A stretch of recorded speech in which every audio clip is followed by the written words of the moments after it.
¿Fueron Elías y Enoc realmente llevados al cielo? Hola, mi nombre es Jairo Torres y en esta presentación los estoy invitando a revisar lo que nos dice la Biblia a este respecto. Comienzo inicialmente orando y pidiendo al Espíritu Santo que nos ilumine en esta jornada. Recordemos lo que nos dice Pablo en 1 de Corintios 13:12. Ahora conozco en parte. De ahí partimos todos, de este limitado conocimiento que tenemos. La primera reflexión estaría en recordar qué nos dijo Jesús. En Juan 3:13, Jesús nos dice, nadie ha subido al cielo, sino el que descendió del cielo, el Hijo del Hombre. En Juan 1:18 y en 1 Juan 4:12 se reitera el mensaje que nadie ha visto jamás a Dios. Ahora en 1 Corintios 15 del 20 al 21, Pablo nos dice que Jesús ha sido el primer resucitado de la muerte. El pasaje dice, pero ahora Cristo sí ha resucitado de entre los muertos, como primicia de los que durmieron, puesto que la muerte entró por medio de un hombre ha venido la resurrección de los muertos. En Apocalipsis 1:5, Juan nos expresa el mismo concepto, que Jesús es el primogénito de entre los muertos, cuando dice, y de parte de Jesucristo, el testigo fiel, el primogénito de entre los muertos y el soberano de todos los reyes de la tierra. De estos pasajes podemos concluir que antes de Jesús, nadie ha estado en el cielo con Dios, aparte de él. Si Elías y Enoc no estaban en el cielo, miremos qué pudo haberles pasado. Tomemos el caso de Elías, por ejemplo. Sabemos que después de que Elías ordenó apresar y masacrar a 450 profetas de Baal en 1 Reyes 18:40, Elías sufrió persecución por parte de Jezabel, la esposa del rey Ahab, como relata en 1 Reyes 19:2. Por lo cual Elías huyó. Elías estaba bajo un estrés extremo, a punto de que oró para poder morir, en 1 Reyes 19:4. Dios reconoció que era demasiado para Elías en 1 Reyes 19:7 y anunció a sus tres sucesores en 1 Reyes 19 del 15 al 16. Diera la impresión de que todo había sido preparado para su partida. Al final de 2 Reyes capítulo 1, Elías dictó la sentencia de muerte para el rey Ocosías, que marca el comienzo del rey Joram en Israel, al mismo tiempo del segundo año del rey Joram en Judá, en 2 Reyes 1:17. 2 Reyes con el mismo nombre, diferentes sitios. El pasaje dice así, Ocosías murió conforme a la palabra del Señor que Elías había hablado. Y Joram reinó en su lugar en el año segundo de Joram, hijo de Josafat, rey de Judá, porque Ocosías no tenía ningún hijo. Seguidamente, Elías es tomado al comienzo de 2 Reyes, capítulo 2, lo cual sucede al comienzo del reino de Joram, tal como vimos un par de versos antes. En 2 Reyes 2:3, Eliseo, el discípulo de Elías, y los profetas sabían que el Señor iba a llevarse a Elías.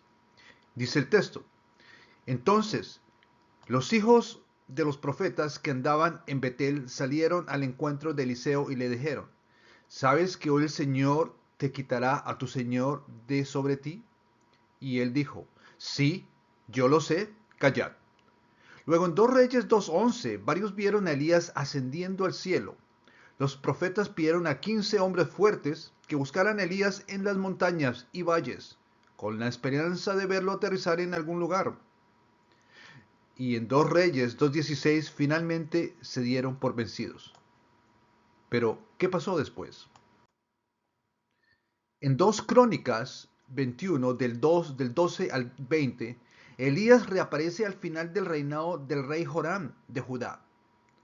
Elías le envió una carta a Joram en respuesta a todo el mal que él estaba haciendo, dando a conocer el final de sus días.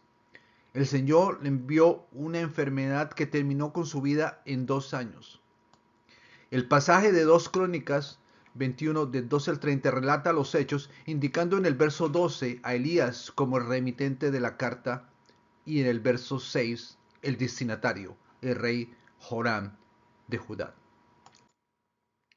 En conclusión, hemos visto que Elías no fue al cielo entendiéndose como el cielo, el sitio en donde está Dios.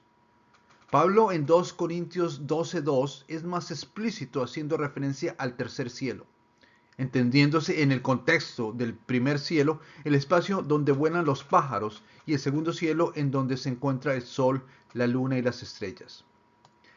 Es en ese tercer cielo en donde está Dios, en el mismo cielo que Jesús en Juan 3:13 y Juan 1:18 y Pablo y Juan nos indican que nadie ha estado. Si estamos en un aeropuerto como observadores y vemos los aviones despegar y ascender al cielo, conocemos su punto de partida, pero no dónde van a aterrizar. Es muy probable que esa sea la misma observación de Eliseo y los otros profetas, al ver a Elías ascender en el cielo, en el espacio en el cual las aves vuelan, en el primer cielo. El texto sugiere que Elías fue transportado fuera del alcance de sus enemigos en Israel, a Judá, en forma similar a lo que sucedió a uno de los 12 discípulos, Felipe, quien después de hablar con el eunuco etíope en el camino de Jerusalén a Gaza, desapareció y terminó en Azoto, a 30 kilómetros de allí, como se relata en Hechos 8, del 26 a 40. En el caso de Felipe, hace referencia a la persecución de Saulo a los cristianos después del asesinato de Esteban. ¿Y qué pasó con Enoc?